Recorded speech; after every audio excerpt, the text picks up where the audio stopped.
Most people think missing time in the market is the worst mistake you can make, but it's not. There's something far more dangerous, and almost nobody sees it coming. Let me show you something that doesn't feel right. Two investors, same money, same starting point. One of them does everything correct. The other completely disappears for 2 years. No investing, no contributions, nothing. Now here's the part that should bother you. After 10 years, the gap between them is not what you expect. In some cases, it's surprisingly small. So what's going on? Because this goes against everything you hear. Stay invested. Never stop. Consistency is everything. Those ideas are not wrong, but they are incomplete. And that's exactly where people get stuck. Let's build this properly with real numbers. Investor A starts with a simple portfolio. 50% in VTI, 30% in SCHD, 20% in DIVO. Every month, $1,000 goes in. That's $12,000 per year. Assume an average return of 7.5%. After the first 3 years, total invested is $36,000. The portfolio is sitting around $41,000. Break it down. VTI around $20,500. SCHD around $12,300. DIVO around $8,200. Income at this stage is almost invisible. SCHD at approximately 3.5% generates about $430 per year. DIVO at approximately 4.5% generates about $370 per year. That's about $800 per year, roughly $65 per month. And this is where most people start to feel uncomfortable. Nothing changes. No real income, no visible freedom, just slow movement. This is where doubt shows up. This feels too slow. There must be something better. Maybe I should change something. But instead of changing strategy, Investor A does something unexpected. They stop. Completely. No more $1,000 per month. No new money. Nothing. For 2 full years. Now this is where most people think they already know the outcome. This ruins compounding. This sets you back. But what actually happens is different. During those 2 years, the portfolio doesn't freeze. At 7.5% growth, $41,000 becomes about $47,000 after 1 year and around $50,500 after 2 years. No effort, no contributions, and that creates a strange reaction. For the first time, the portfolio did something on its own. But instead of feeling confident, most people feel pressure. I lost time. I need to catch up. I should be further ahead. And this is where everything quietly starts to go wrong. Because the moment you try to catch up, you stop following the system.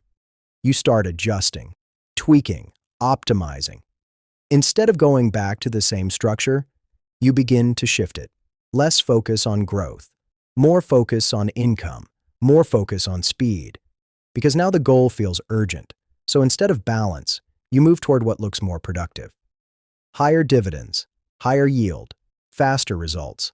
Let's say the new allocation becomes 20% VTI, 30% SCHD, 50% income-focused positions. Now monthly contributions, $200 into VTI, $300 into SCHD, $500 into income. Income increases faster.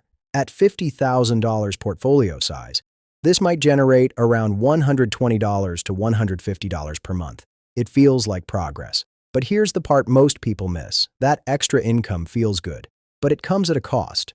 Because at this stage, the portfolio is still too small for income to matter. So when you shift too early, you slow down the only thing that was building momentum. Growth. And the effect is subtle. You don't notice it immediately. The portfolio still moves, it still grows, it still pays something. But the pace changes. And over time, that small change becomes the real gap. Because while Investor A is trying to improve the system, Investor B never touched it. Same allocation. Same $1,000 per month. same behavior. No reaction, no urgency, no adjustments. And that difference starts to compound. Now let's add one more layer. Imagine a third investor. Same start, same $1,000 per month. But during a market drop, they panic. They sell everything at a loss, stay out for 1 year, then come back. Total invested still around $120,000. Portfolio ends around $125,000, much lower than both. And now the pattern is clear. It's not missing time that hurts the most. It's breaking the system. Stopping is recoverable. Changing direction too early slows everything. And reacting emotionally causes the biggest damage. Now here is where it becomes even more real. Because if you extend this beyond 10 years, the gap starts to widen much faster. At 12 years, Investor B may reach around $230,000. At 15 years, that could move toward $320,000 to $350,000, while Investor A, with slower growth, may lag significantly behind. And this is where the early decisions start compounding against you. Not immediately, but over time. Now fast forward again. Investor B invested $120,000 portfolio value, around $175,000 income.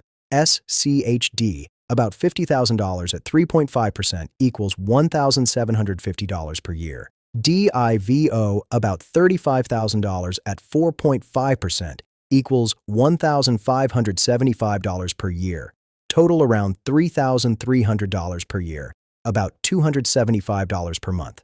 Investor A invested $96,000 portfolio value, around $145,000, income slightly higher at around $3,800 per year, about $315 per month. So something feels strange. Higher income, but lower total wealth. And this is where most people get it wrong. They focus on income too early, instead of letting the system grow first.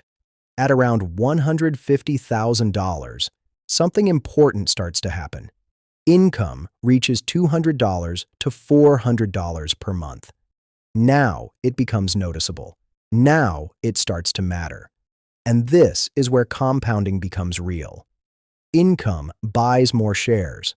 Those shares produce more income. Now the system feeds itself. And this is the stage most people never reach. Not because it's complicated, but because they interrupt the process before it happens. They stop. They switch. They chase something faster. Or they try to fix something that only needed time. And that's the real risk. Not missing 2 years, but never letting 10 years play out. Because retirement is not built on perfect consistency. It's built on staying close enough to a working system, long enough for it to take over. And once that happens, you are no longer pushing it forward. It starts pulling you. If this changed the way you see investing, subscribe to MoneyQuest Broker. And one more thing. This video is for educational purposes only. Investing involves risk, and different strategies perform differently depending on market conditions. Always do your own research before making financial decisions.